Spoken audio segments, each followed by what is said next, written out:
मानसपूजा। आराधयामि मणिसन्निभमात्मलिङ्गं मायापुरीहृदयपङ्कजसन्निविष्टं श्रद्धानदीविमलचित्तजलाभिषेकैः नित्यं समाधिकुसुमैर्न पुनर्भवाय।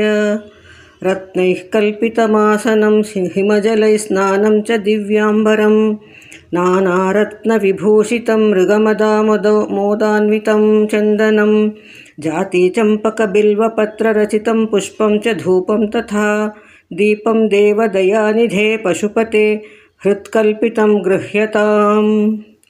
सौवर्णे नवरत्नखण्डरचिते पात्रे घृतं पायसं भक्ष्यं पञ्चविधं पयोदधियुतं रम्भाफलं पानकं शाखानामयतं जलं रुचिकरं कर्पूरखण्डोज्ज्वलं ताम्बूलं मनसा मया विरचितं भक्त्या प्रभो स्वीकुरु। छत्रं चामरयोर्युगं व्यजनकं चादर्शकं निर्मलं वीणाभेरिमृदङ्गका हलकलागीतं च नृत्यं तथा साष्टाङ्गं प्रणतिः स्तुतिर्बहुविधा हेतत्समस्तं मया सङ्कल्पेन समर्पितं तव विभो पूजां गृहाण प्रभो।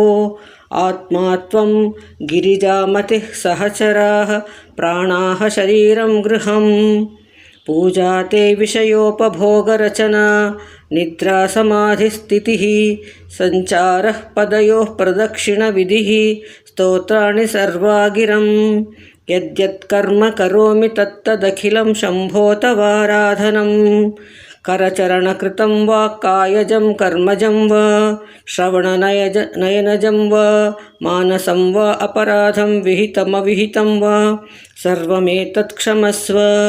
जय जय करुणाब्धे श्रीमहादेव शम्भो इति श्रीमत्शङ्कराचार्यविरचिता शिवमानसपूजा। मानसपूजा।